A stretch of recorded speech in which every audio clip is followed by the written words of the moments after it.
Halo rekan guru dimanapun berada, kembali lagi dengan channel Kelas Kata. Pada kesempatan ini, Kelas Kata akan menyampaikan video soal latihan kisi-kisi 1 sampai dengan 20, seleksi PPG dalam jabatan tahun 2022. Kisi-kisi 1 sampai dengan 20 itu berisi bakat dan minat atau bisa disebut juga dengan kepribadian.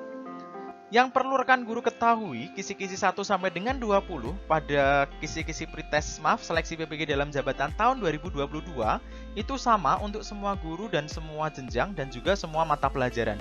Jadi video ini bisa digunakan untuk guru di semua jenjang dan semua mata pelajaran. Sebelum masuk ke pembahasan kisi-kisi, kiranya rekan guru berkenan memberikan dukungan kepada channel Kelas Kata dengan subscribe channel ini.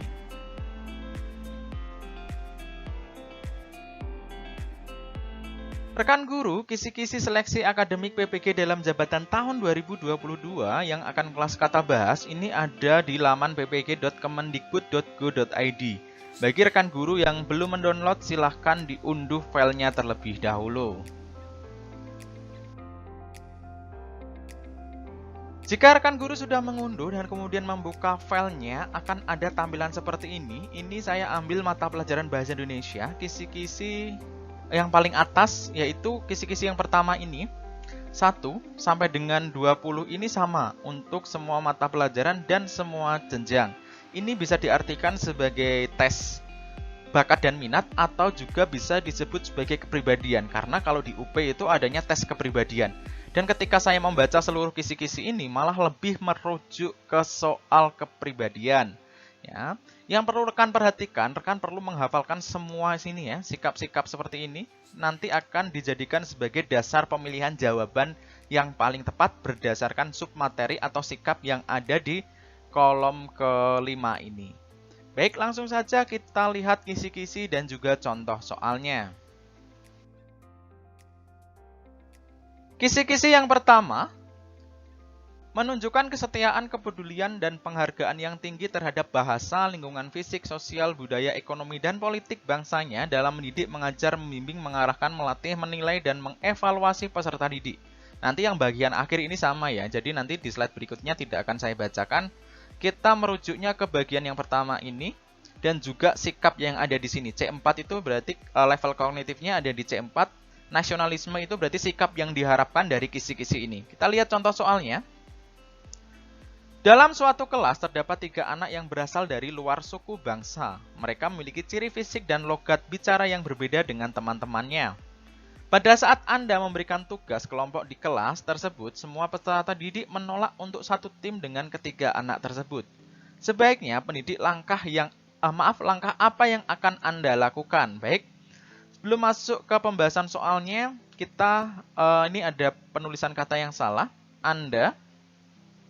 Di sini ada kata Anda ya, ini harusnya A-nya kapital dan juga di kelas ini harusnya dipisah, tidak dirangkai seperti ini. Baik, ada siswa dari berbeda suku yang tidak mendapatkan kelompok atau tidak diajak untuk menjadi kelompoknya.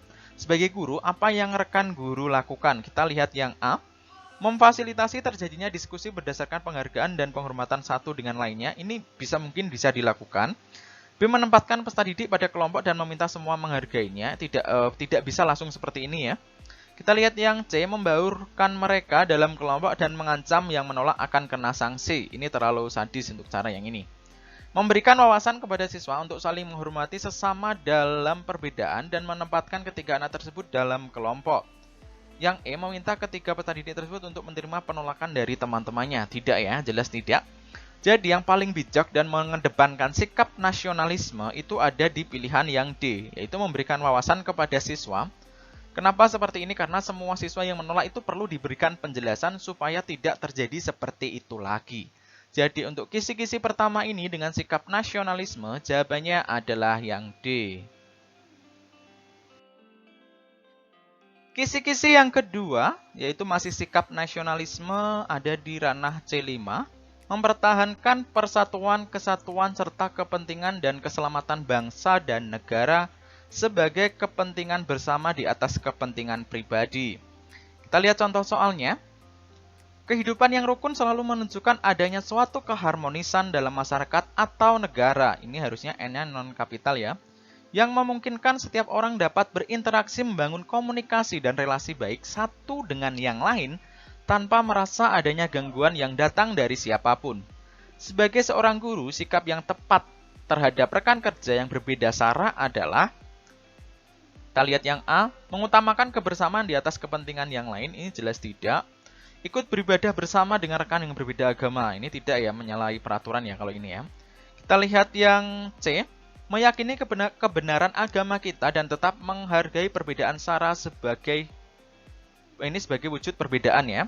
Jadi mungkin jawabannya yang ini. Kita lihat yang D dulu, memberitahukan ajaran agama yang kita anut dan berharap dapat diterapkan oleh orang yang berbeda agama dengan kita. Ini jelas tidak, ini memaksakan kehendak. E, memberikan ucapan selamat kepada teman yang merayakan hari raya agamanya, mengajak beribadah dalam mengucapkan syukur. Ini jelas tidak ya, ini terlalu ekstrim kalau seperti ini. Jadi jawaban untuk kisi-kisi kedua ini adalah C, yaitu meyakini kebenaran agama kita dan tetap menghargai perbedaan sara. Kisi-kisi berikutnya, menjunjung tinggi keunggulan bangsa Indonesia dalam mendidik. Sikapnya patriotisme dan ranahnya C3. Kita lihat contohnya. Seorang guru, pembelajaran untuk memupuk sikap nasionalisme peserta didik sangat penting. Salah satu bentuk pembelajaran yang dimaksud adalah menyusun pembelajaran anti kultur. Ini jelas tidak. Anti kultur itu artinya anti budaya. Menyusun pembelajaran akulturasi. Akulturasi itu berarti menggabungkan beberapa budaya menjadi satu. Saya menyusun pembelajaran nirkurikulum. Nir itu artinya tidak ada. Ini berarti tidak mengacu kepada kurikulum sama sekali. Menyusun pembelajaran inkulturasi. Inkulturasi itu adalah penyesuaian budaya dari budaya lain. Yang E, menyusun pembelajaran berbasis multikultur. Nah, jawabannya yang paling tepat ini adalah multikultur. Jadi pembelajaran yang disusun karena Indonesia itu memiliki banyak suku, banyak bangsa, banyak budaya. Berarti pembelajaran yang disusun untuk memupuk sikap nasionalisme itu adalah pembelajaran berbasis multikultur. Jadi jawabannya adalah yang E. Kisi-kisi keempat, mengembangkan sikap rela berkorban untuk kepentingan negara dan bangsa. Yang diharapkan itu sikap nasionalisme. Kita lihat contoh soalnya. Pak H mendapat amanah untuk membacakan teks pembukaan Undang-Undang Dasar 1945. Di waktu bersamaan, sang istri melahirkan. Sikap Pak H adalah, di waktu ini harusnya pada waktu, karena merujuk ke waktu itu menggunakan konjungsi pada. Ini harusnya kapital, dan sikap ini Pak ini karena ada namanya, diikuti namanya, harusnya P-nya kapital. Kita melihat soal seperti ini agak lucu ya, jadi istrinya melahirkan, tetapi kita diberi tugas juga, ada tugas lain untuk membacakan teks Undang-Undang Dasar 1945.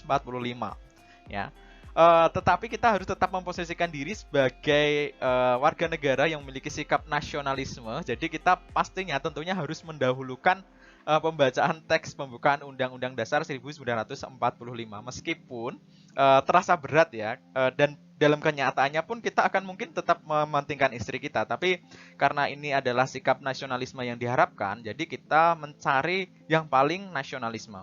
A, melaksanakan tugas untuk membaca undang-undang dan menyerahkan sang istri kepada keluarga. Ini bisa jadi. B, menjalankan tugas negara. Ini harusnya N-nya non-kapital. Adalah tanggung jawab yang tidak dapat dilalaikan dan tanggung jawab keluarga dapat dilimpahkan kepada keluarga. Ini tidak ya, tidak mungkin dilimpahkan begitu saja. Melimpahkan tugas atau amanah kepada teman sejawat dan menemani sang istri di rumah sakit. Ini mungkin yang kita lakukan, tapi ini tidak nasionalisme. Yang D, melaksanakan tugas untuk membaca Undang-Undang Dasar terlebih dahulu dan mendamping istrinya kemudian. Ini ya. E, memilih untuk menemani sang istri. Ini tidak nasionalisme ya. Jadi yang paling nasionalisme adalah jawaban yang D. Melaksanakan tugas terlebih dahulu, kemudian mendampingi istrinya kemudian. Ini melaksanakan tugas tapi istrinya tidak diperhatikan ya, diserahkan begitu saja. Dan di sini yang B juga dilimpahkan. Jadi jawaban yang paling tepat adalah yang D. Kisi-kisi kelima, sikap yang diharapkan menghargai perbedaan, ranahnya C6, menciptakan persamaan derajat, persamaan hak dan kewajiban asasi setiap manusia, tanpa membeda-bedakan suku, keturunan agama, kepercayaan, jenis kelamin, kedudukan sosial, dan warna kulit. kita lihat contoh soalnya. Anda adalah guru yang mengajar di SMA, beberapa peserta didik Anda memiliki bakat melukis, Andanya juga harus kapital. Anda ditugaskan sekolah untuk memilih salah satu peserta didik untuk mewakili sekolah dalam mengikuti lomba melukis antar sekolah. Antarnya ini juga harus dirangkai. Ada 3 peserta didik yang Anda kenal dekat dan baik dibandingkan peserta didik lainnya.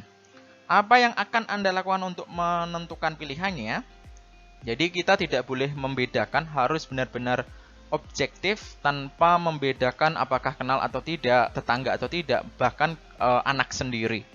Kita lihat yang A, saat memilih perwakilan saya akan melibatkan guru kesenian dan kepala sekolah agar terjadi objektivitas. Ini bisa saja dilakukan, tapi kita lihat yang lain dulu. Saya akan mengadakan lomba melukis antar peserta, ini harus dirangkai. Dalam sekolah dengan tim penilai guru kesenian dan kepala sekolah, selanjutnya peserta didik yang memenangkan lomba berhak mewakili sekolah. Ya, jawabannya ini paling tepat ya. Jadi kita harus melaksanakan lomba atau seleksi terlebih dahulu. Peserta dengan nilai tertinggi itu akan mewakili sekolah. Jadi kalau seperti ini akan sangat objektif. Kita lihat yang C, saya akan meminta peserta didik menyerahkan hasil karya yang dibuat di rumah. Kalau di rumah kita tidak bisa memantau apakah itu buatan sendiri atau buatan orang lain. Yang D, saya akan memilih peserta didik yang mudah dihubungi. Ini sangat subjektif ya.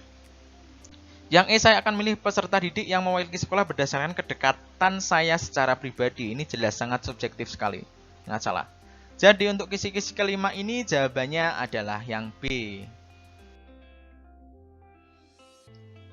Kisi-kisi keenam, mengkarakteristikkan, karakter ini harusnya kayaknya mengalami peluluhan ini. Mengkarakteristikkan keputusan yang diambil harus dapat dipertanggungjawabkan secara moral kepada Tuhan Yang Maha Esa, menjunjung tinggi harkat dan martabat manusia, nilai-nilai kebenaran dan keadilan, mengutamakan persatuan dan kesatuan kepentingan bersama. Ini sikap yang diharapkan mengutamakan kepentingan bersama. Kita lihat contoh soalnya. Sebagai guru yang dianggap kompeten, Anda diminta menggantikan guru lain yang kebetulan sakit untuk mengkoordinasikan panitia kegiatan peringatan HUT kemerdekaan RI di sekolah. Yang akan Anda lakukan atas permintaan ini adalah Anda kapital, peringatan kemerdekaan ini harusnya kapital, mengkoordinasikan harusnya mengoor, konnya mengalami pelesapan. Jadi kita diminta untuk mengkoordinasikan panitia. Kita lihat yang A, menolak penunjukan tersebut karena bukan tugas yang seharusnya, jelas tidak mengepentingkan kepentingan bersama. Walaupun dengan berat hati akan bekerja dan menjalankan tugas itu. Di sini ada kata berat hatinya ya, jelas tidak. Mengkoordinasikan dan bersinergi dengan pihak-pihak yang terlibat dalam kepanitiaan yang disusun sebelumnya. Ya, ini bijak sih. Kita lihat yang D, menerima tugas itu, menjalankan setelah selesai pengerjaan tugas-tugas lain. Ini tidak ya. Merombak dengan kepanitiaan yang baru. Ini terlalu di luar konteks, di luar hak yang kita diberikan. Jadi tidak seperti ini. Ya, jadi jawaban yang paling tepat adalah yang C.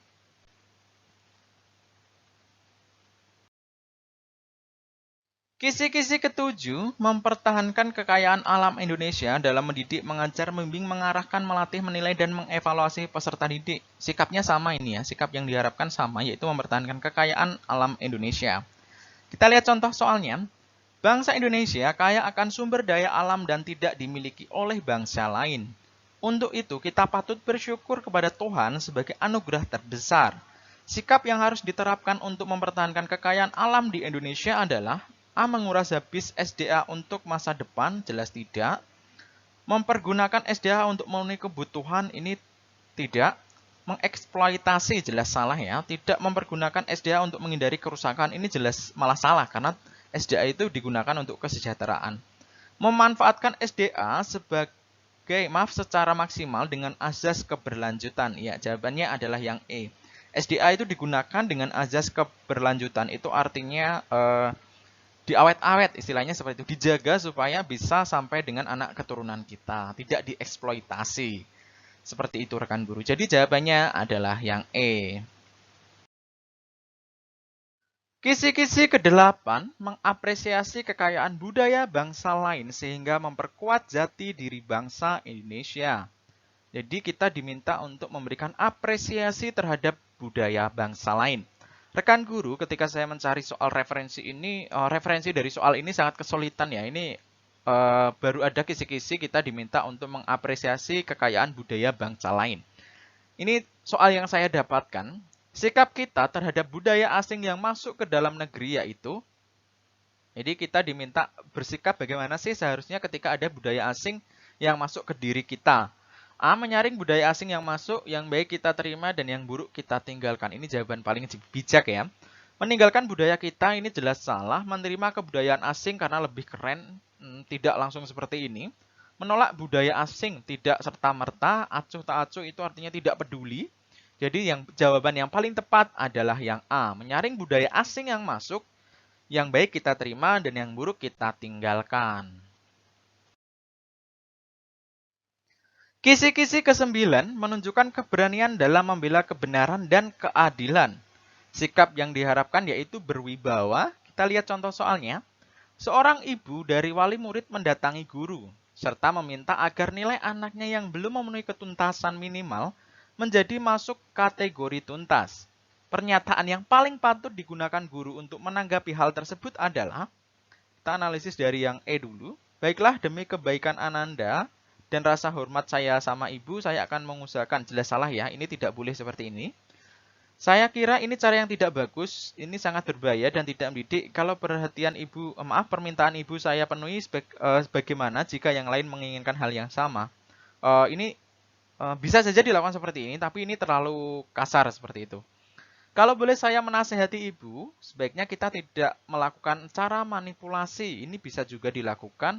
Baiklah, saya ada cara yang lebih prosedural dan baik untuk meningkatkan prestasi Ananda dengan tidak mengontrol nilai begitu saja. Ini juga bisa kita lihat yang A, sebagai wali kelas saya senang dan bangga atas kepedulian ibu pada prestasi Ananda. Ini awal yang baik untuk membicarakan bagaimana cara tepat meningkatkan cara belajar putra ibu sehingga prestasinya dapat meningkat. Ya, menurut saya jawaban yang paling bijak dan yang paling tepat adalah yang A. Itu kita tidak bisa menolak secara kasar, walaupun ini jelas-jelas salah ya, tetapi kita harus berwibawa, kita mengalihkan hal yang lain. Dan kita juga mengajak ibu untuk melakukan cara yang paling tepat. Seperti itu rekan guru. Kita lanjut ke kisi-kisi berikutnya. Kisi-kisi ke-10 mengembangkan pribadi yang taat serta menghormati hukum dan aturan. Sikap yang diharapkan nasionalisme. Kita lihat contoh soalnya. Sekolah tempat Anda bekerja memberikan seragam baru untuk semua guru. Seragam tersebut motifnya bagus, akan tetapi berbahan tebal dan panas, sehingga membuat yang memakai tidak merasa nyaman. Teman sejawat banyak yang enggan memakainya dan ada juga yang melakukan protes terhadap kebijakan memakai seragam kerja. Apa yang Anda lakukan? A. Mengikuti teman sejawat tidak mau memakai seragam, ini tidak mentaati peraturan. Melakukan protes terhadap kebijakan, ini tidak juga. Mengikuti aturan yang telah ditetapkan dengan memakai seragam kerja yang sudah diberikan. Ini sikap yang paling tepat ya, yaitu menaati peraturan. Dan juga menghormati hukum yang ada. Kita lihat yang D, memilih pasif dan menghadapi situasi yang terjadi. Ini tidak terlalu pasif ya, membeli motif yang sama, akan tapi memiliki bahan yang lebih baik untuk dijahitkan sendiri, agar tetap kelihatan memakai seragam yang sama. Ini bisa juga dilakukan ya, pilihan yang E. Tetapi menurut saya yang paling tepat adalah yang C. Kisi-kisi ke-11 mengatakan benar atau salah sesuai dengan yang sebenarnya dalam mendidik. Sikap yang diharapkan tegas. Kita lihat contoh soalnya. Dalam perjalanan menuju sekolah, pada pemberhentian di perempatan Anda melihat siswa SMA pengendara motor berhenti melewati garis marka jalan. Anda akan melakukan apa? Baik, yang bersikap tegas, sifat tegas itu tidak hanya di sekolah, tapi ketika melihat siswa di luar sekolah yang melakukan kesalahan, kita bisa menegurnya. Kita lihat yang A, menegur dengan tegas agar siswa tersebut tidak melampaui garis marka jalan demi keselamatannya. Menegurnya boleh, tapi untuk terlalu tegas di sini ya, meskipun sikap yang diharapkan itu tegas, tetapi tidak boleh secara serta-merta karena ini tentunya di hadapan umum. Yang B, menjelaskan di depan kelas tentang kasus yang Anda alami agar siswa Anda tidak melakukan pelanggaran lalu lintas. Tidak ya, ini siswa tersebut harus tetap ditegur. Yang C, menegur dengan santun agar siswa tersebut tidak melampaui garis marka jalan demi keselamatannya. Di sini titik. Ya, jawabannya adalah yang C, ditegur benar dengan santun benar agar siswa tersebut tidak melakukan kesalahan demi keselamatannya ini ya. Kita lihat yang D, berteriak dengan keras, ini jelas salah. Memotret kejadian itu, wah ini kebiasaan yang sering kali netizen lakukan ya. Dipotret kemudian ditaruh di media sosial. Baik, jawabannya adalah yang C. Kisi-kisi ke-12, sikap yang diharapkan tegas, menampilkan perilaku yang bijaksana meskipun dalam situasi yang sulit. Kita lihat contoh soalnya. Anda diberikan amanah sebagai ketua panitia penerimaan siswa baru dengan sistem zonasi. Daya tampung sekolah Anda 120 siswa. Kebetulan calon siswa urutan 120 ada 2 siswa yang skornya sama. Salah satunya adalah keponakan kepala sekolah, tetapi pada saat pendaftaran kalah dulu dengan calon siswa yang bukan keponakan kepala sekolah. Hal apa yang akan Anda lakukan? A. Mengubah data siswa keponakan kepala sekolah agar bisa diterima. Ini tidak boleh seperti ini. Harus bijaksana, menerima keponakan kepala sekolah meskipun pendaftarannya lebih dulu. Ini jelas tidak ya. Mengusulkan kepala sekolah untuk menambah daya tampung menjadi 121. Ini tidak, karena kita harus mengatasi masalah itu. Memohon maaf kepada kepala sekolah karena keponakannya tidak dapat diterima sebagai siswa baru. Ini juga tidak ya. Aslinya ini tidak ada kaitannya dengan kepala sekolah. Jadi, Anda tidak bersalah dengan kepala sekolah, jadi tidak perlu memohon maaf ini. Membahas dalam rapat panitia agar keputusan yang diambil lebih objektif dan dapat dipertanggungjawabkan. Ya, jawabannya yang paling tepat adalah yang E. Ini rekan guru dipertanggungjawabkan itu tidak dipisah seperti ini, tapi harusnya dirangkai. Jadi jawaban ini tetap yang E. Kisi-kisi ke-13 memberikan penghargaan atau hukuman kepada peserta didik sesuai tata tertib sekolah. Sikap yang diharapkan disiplin. Rekan guru, ketika ada siswa yang berprestasi itu perlu diberikan penghargaan atau reward. Dan ketika ada siswa yang tidak mentaati peraturan atau melakukan kesalahan itu bisa juga diberi hukuman. Baik, kita lihat contoh soalnya. Setiap hari Senin diadakan upacara bendera merah putih agar generasi muda bangsa tidak melupakan jasa pahlawannya yang telah mengorbankan jiwa raga demi kemerdekaan bangsa dan negara. Namun, masih ada siswa dan guru yang datang terlambat. Solusi apa yang cocok untuk permasalahan tersebut? Kita lihat analisis jawabannya. A. Menyusun aturan yang mempertimbangkan sanksi yang menerapkan unsur pendidikan dan penghormatan atas pelakunya. Ya, ini jawabannya bagus ini. Kita lihat yang B dulu. Antara guru dan siswa sebenarnya salah jika terlambat datang. Ini tidak ya. Menghukum siswa yang terlambat dan memberikan pembinaan pada guru agar tidak mengulangi perbuatan ini bisa saja dilakukan. Dia diberikan yang sama kepada guru dan siswa yang datang terlambat agar tidak terkesan membeda-bedakan. Ini harusnya tetap dilakukan. Meminta pulang kepada guru dan siswa yang terlambat dengan mengunci pagar sekolah ini terlalu ekstrim ya. Baik, jawaban yang paling tetap menurut saya adalah yang A. Menyusun aturan yang mempertimbangkan sanksi yang menempatkan unsur pendidikan dan penghormatan atas pelakunya. Kenapa ini lebih benar? Karena di sini sanksi yang menempatkan unsur pendidikan. Sedangkan di sini dijelaskan secara langsung menghukum. Tetapi di sini dijelaskan lebih bijak hukumnya itu yang seperti apa. Jadi jawabannya adalah yang A. Kisi-kisi ke-14 menampilkan sikap senang dan nyaman dalam mendidik, mengajar, membimbing, mengarahkan, melatih, menilai, dan mengevaluasi peserta didik. Sikap yang diharapkan itu adanya panggilan jiwa. Kita lihat contohnya. Anda adalah guru yang bekerja di SMP swasta di Surabaya. Pada suatu hari, Anda mendapatkan tawaran pekerjaan yang lebih baik dengan gaji yang lebih besar dibandingkan profesi Anda saat ini, yaitu sebagai guru. Apa yang akan Anda lakukan? Kita lihat yang A. Saya akan tetap memilih pekerjaan sebagai guru. Ini luar biasa. Meskipun suatu saat nanti saya akan ingin pindah ke sekolah lain. Wah, ini bisa saja dilakukan ya, tetapi tidak perlu dibahas ini ya. Jadi jelas tidak ini. Saya akan menolak tawaran pekerjaan tersebut saat ini, namun saya mau membuka diri untuk menerima di kemudian hari. Tidak panggilan jiwa ini pasti berkaitannya dengan menjadi guru. Saya akan menerima tawaran tersebut tanpa berpikir panjang dan segera mengundurkan diri secara baik-baik dari sekolah. Wah, ini tidak panggilan jiwa ya.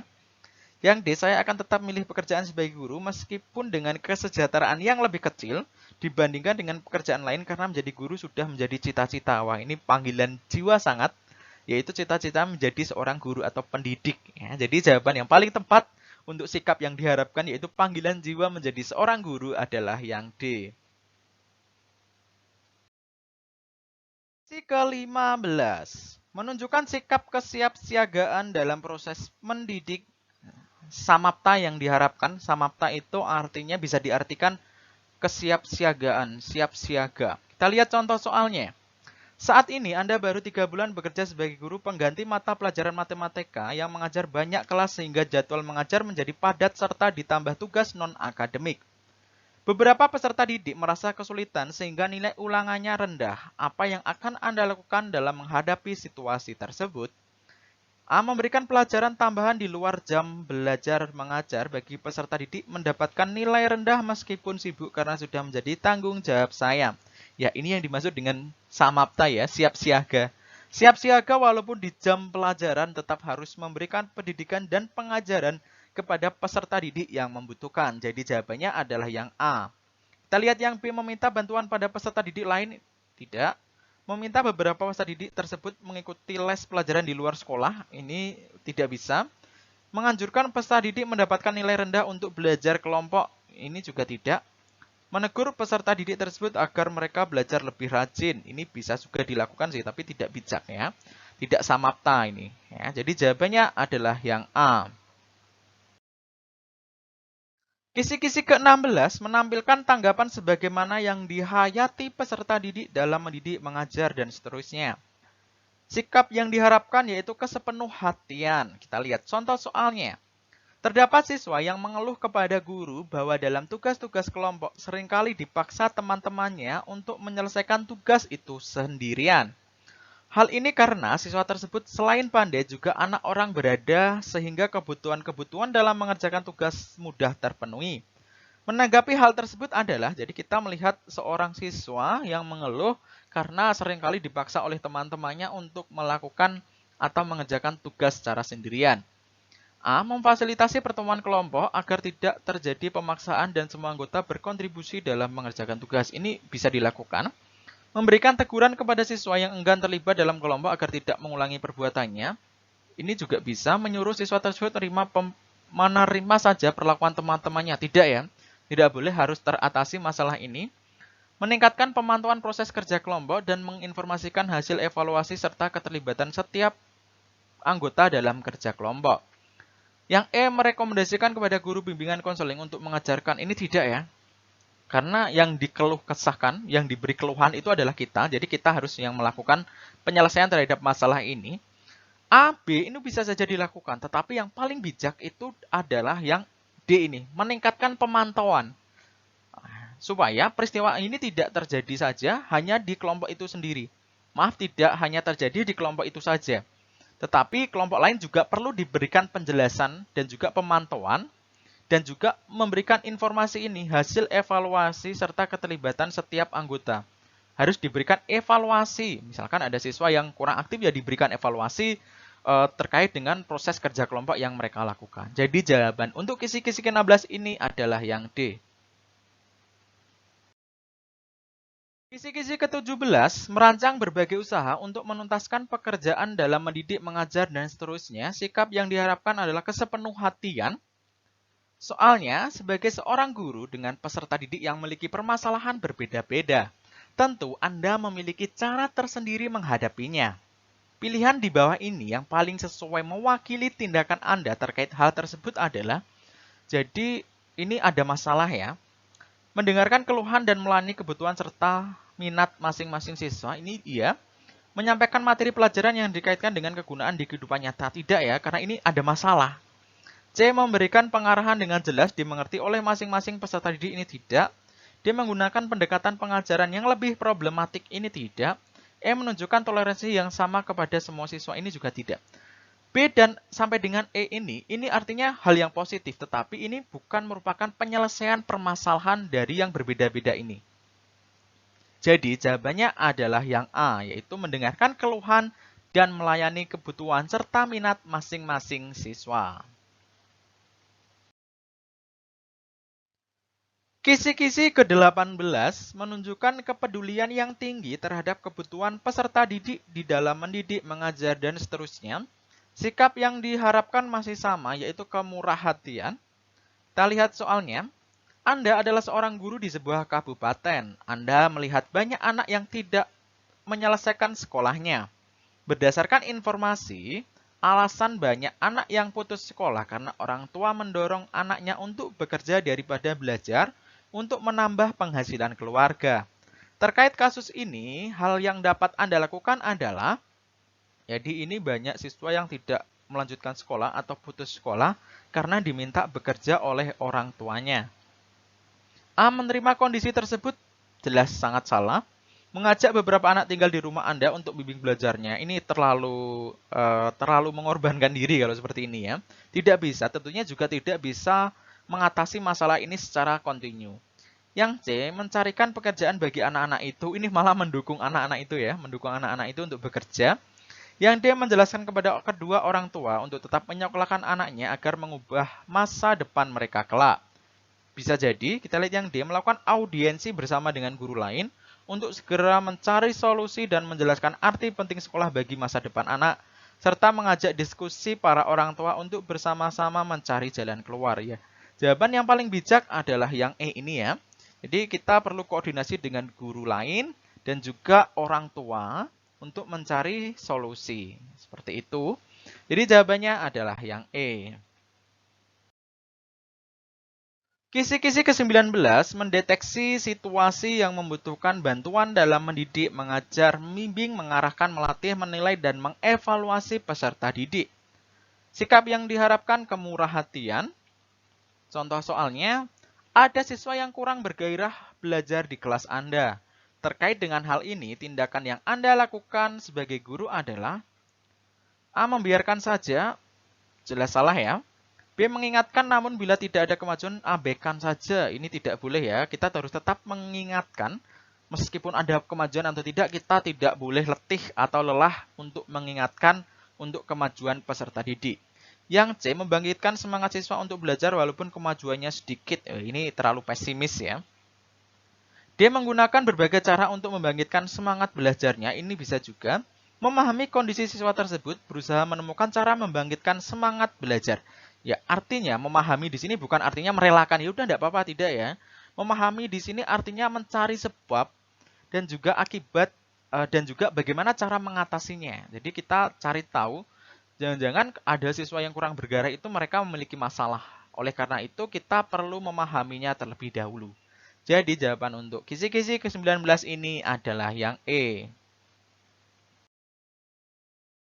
Kisi-kisi ke-20 mendemonstrasikan sikap tanggung jawab pribadi terhadap situasi yang membutuhkan bantuan dalam mendidik. Sikap yang diharapkan masih sama, yaitu kemurah hatian. Kita lihat contoh soalnya, Anda memiliki beban belajar yang tinggi dalam seminggu. Di samping itu, Anda menjadi salah satu pengurus inti koperasi sekolah untuk mensejahterakan warga sekolah. Apa yang Anda lakukan? A. Maaf, saya berbagi tugas dengan pengurus inti lainnya dan dalam mengelola koperasi sehingga tidak mengganggu tugas mengajar. Ini bisa. Saya mengutamakan tugas mengajar dengan sedikit mengabaikan. Tidak boleh ya, kita harus tetap bertanggung jawab. Saya melaksanakan tugas mengajar diselingi dengan melaksanakan tugas mengajar tidak bisa diselingi. Yang D, saya berusaha menolak penugasan. Jelas tidak. Saya mengutamakan tugas mengurus koperasi. Tidak, karena guru itu yang harus diutamakan adalah tugas mengajarnya. Jadi jawabannya yang paling tepat adalah yang A, yaitu saya berbagi tugas dengan pengurus inti lainnya dalam mengelola koperasi sehingga tidak mengganggu tugas mengajar. Rekan guru, berakhir sudah penyampaian kisi-kisi soal dan juga pembahasannya untuk persiapan menghadapi seleksi PPG dalam jabatan tahun 2022. Ingat, namanya bukan pretest tapi seleksi. Itu artinya ketika kita mendapatkan nilai lebih tinggi dari yang lainnya, kita akan lebih diprioritaskan. Terima kasih telah menyimak video ini dan doa terbaik untuk rekan guru dapat sukses menghadapi seleksi PPG dalam jabatan tahun 2022. Yang terakhir, kiranya rekan guru berkenan memberikan dukungan kepada channel Kelas Kata dengan subscribe channel ini. Terima kasih dan salam Kelas Kata.